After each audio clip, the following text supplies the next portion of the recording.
Hello everyone, আজকে না ভীষণ গরম পড়েছে। তোমরা দেখেই বুঝতেই পারছো, অনেক রোদ উঠেছে। তো আমি রাস্তায় গিয়েছিলাম কিছু কাপড় মেলতে, কাপড় মেলে ঘরে আসলাম। তো মা একটা তাল ছুলে রেখেছে সুন্দর করে। তো আজকে তাল বানানো হবে আমাদের বাড়িতে। আর এগুলো হচ্ছে আমাদের গাছের তাল, তোমরা দেখেই বুঝতে পারছো। আর আমাদের বাড়িতে অনেক বড় বড় তাল হয়, আর গাছটাও না ভীষণ বড়, তোমাদেরকে কখনো দেখাবো। তো ওই যে মা রান্নাবাড়া করছে, মাছ ভাজি করা হয়ে গিয়েছে, আর পুঁই শাক দিয়ে কুমড়ো দিয়ে একটা সবজি করবে। আর আমি আর বোনু যাবো এখন তাল চিপতে। তো এই যে আমি একটা তাল নিয়ে বসে পড়লাম, আর তালটাকে সুন্দর করে চুলছি। আর তোমরা পুরো ভিডিওটা দেখতে থাকো, আশা করছি তোমাদের ভালো লাগবে। আর জানো তো, আমি এই ফার্স্ট টাইম তাল চুলে নিজে হাতে চিপলাম, কারণ আমার বিয়ে হয়েছে 2 বছর হয়েছে। মা আমাকে তালের বড়া তাল বানিয়ে খাইয়েছিল, কিন্তু আমি কখনোই চিপিও নি, বানাইও নি। তো এখানে আমি সুন্দর করে তাল চিপতে বসে পড়েছি, আমি আর বোনু। তো এই যে তাল চিপছিলাম, দুজনে বসে বসে গল্প করছিলাম, আর একটু একটু জল দিচ্ছিলাম, না হলে তো চিপতে পারছিলাম না। বেশি জল দিইনি, একটু দিয়েছিলাম, কারণ বেশি জল দিলে তো ঢিলা হয়ে যাবে, সেই জন্য। তো তোমরা পুরো ভিডিওটা দেখতে থাকো, আশা করছি তোমাদের খুব ভালো লাগবে। তো বোনু আর আমি দুজনে মিলে সুন্দর করে গল্প করছিলাম, আর তাল চিপছিলাম, আর একটু দুষ্টমিও করছিলাম। তোমরা দেখতে থাকো, এর দেখো ওর মুখে লাগিয়ে দেবো বলছিলাম। তো দুজনে মিলে দুষ্টমি করে করে তালগুলো চিপে নিয়েছি। তো আমাদের বাড়িতে এই গামলার তালগুলো রাখবে, আধা গামলা মানে আমাদের জন্য করেছি, আর এক গামলা করেছি আমাদের বড়দিদের জন্য। তো ওদের বাড়িতে নিবে, তো আমি আর বোনু ওদেরকে তাল চিপে দিয়েছিলাম। আর এখন ওরা পরে এসে নিয়ে যাবে। আর রান্না বাড়া হয়েছিল আজকে পেঁয়াজ টমেটো দিয়ে মাছ বানিয়েছিল, আর পুঁই শাক দিয়ে কুমড়ো দিয়ে মাছের মাথা দিয়ে একটা সবজি করেছে।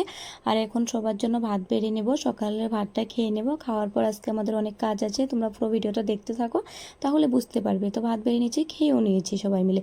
তারপর আমি চলে আসলাম এখানে বড়া ভাজতে। তো তালের বড়া মা সব কিছু আমাকে রেডি করে দিয়েছে, আর আমি এখানে সুন্দর করে বড়াগুলো ভেজে নিচ্ছি। আর মা এখানে কচু সবজি বানাবে বসিয়ে দিয়েছিল, আর মা সব কিছু তো রেডি করে দিয়েছি। আর আমি সুন্দর করে লাল লাল করে বড়াগুলো ভেজে নিচ্ছি, তোমরা দেখতে থাকো। তারপর আমি এগুলো ভাজা হয়ে গিয়েছে, তুলে নিচ্ছি, আর একবার দেবো। আর বোনুকে বললাম যে আমরা মাখা করে খাওয়াতে, গরম লেগে গিয়েছে। তো বোনু দুটো আমরা নিয়েছে মাখা করার জন্য, কারণ আমরা 3 জনে খাবো, সেই জন্য দুটোই নিয়েছে, বেশি নেয়নি, কারণ বেশি খাবো না। তো একটু পরে আবার ভাত খাবো দুপুরে, সেই জন্য। তো বোনু দুটো আমরা নিয়ে সুন্দর করে চুলে নিয়েছি। আর আমি একটা মরিচ পুড়ে দিয়েছি, লেবু পাতা এনে দিয়েছি বোনুকে। আর ফুসকিয়ে কি করেছি জানো, এই যে ঝুলনাতে রেখে দিয়েছি। তো ওকে অল্প পর ঝুলাচ্ছি, আর আমরা সবাই মিলে কাজ করছি।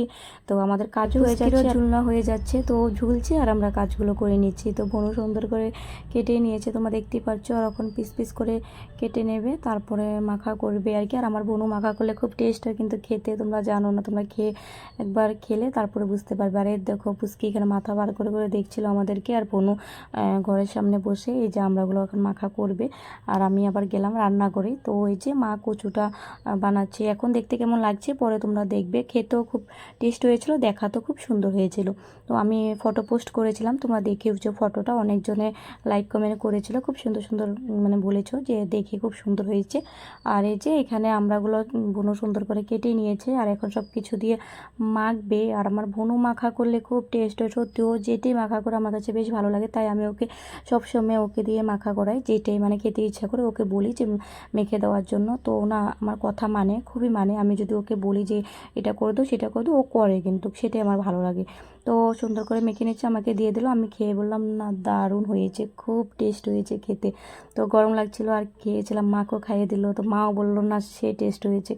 তো তোমরা মুখ দেখে বুঝতেই পারছো মানে কতটা টেস্টি হয়েছে খেতে। তো আমি মাকেও খাইয়ে দিলাম, যেহেতু মা কচু রান্না করছে, ভাবলাম মাকে একটু খাইয়ে দিই। তো এই দেখো আমাদের কচুটা ফাইনাল হয়ে এসেছে, এখনও হয়নি। তো বোনু এখানে মানে আমাদেরকে আমরা মেখে দিয়ে আমরা খেয়ে নিয়েছি। আবার বোনু এখন বাসন ধুচ্ছে, বোনু বলছে আমি কাম করতে করতে হাঁপিয়ে গিয়েছি, সেটাই তোমাদেরকে বললো। তো আমি আর এখানে ভয়েস ওভারটা দিইনি ওটা, এখন আমি মানে বলে দিচ্ছি তোমাদেরকে। তো এই যে আমাকে মা একটু দিয়ে দিল, কচু খেয়ে দেখতে বলেছে কেমন হয়েছে।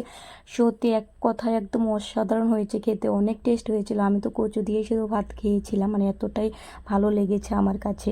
তো এই যে আমি এখানে খাচ্ছিলাম, আর বোনু বাসন ধুচ্ছিল, তোমাদেরকে ঠিকঠাক দেখালামই। তো আমি এখানে বসে বসে খাচ্ছিলাম, অনেক ভালো লেগেছিলো। তারপর আমি এখানে একটু ফটো তুললাম, মা এনে দিয়েছে আমাকে। তো এই দেখো কচুটা হয়ে গেছে, তারপর আর ভিডিও করা হয়নি, খাওয়া দাওয়া করেছি, সন্ধ্যা দেওয়া হয়ে গেছে, সব কিছু শেষ। আর এখন রাতে ঘুমাতে চলে আসলাম। তো আমার পুচকি তো ঘুমাচ্ছে না, এই দেখো কি করছে, দুষ্টুমি করছে গাইস, দুষ্টুমি। একে নিয়ে আর পারছি না, চোখের উপরে উঠে যায়, দেখো বক্স পালঙের উপরে উঠে বসে আছে। দেখো নামার টেকনিক দেখো, খুব আস্তে আস্তে নামবে, কিন্তু ও কখনোই পড়ে না, মানে খুব সাবধানে নামে আর কি আমার পুচকিটা, মানে এত ডেঞ্জারাস। তো যাই হোক, আমার ভিডিওটা আজকে এইটুকুই ছিল। তোমাদের কাছে কেমন লেগেছে, আজকে সারাদিন কী কী করলাম দেখালাম, কি বানিয়েছি, কি খেয়েছি, কি করেছি, সবটাই তোমাদের সাথে শেয়ার করেছি। ভিডিওটা যদি ভালো লেগে থাকে তাহলে লাইক কমেন্ট শেয়ার করে দিও আর পেজটাকে ফলো করে দিও। তো চলো টাটা।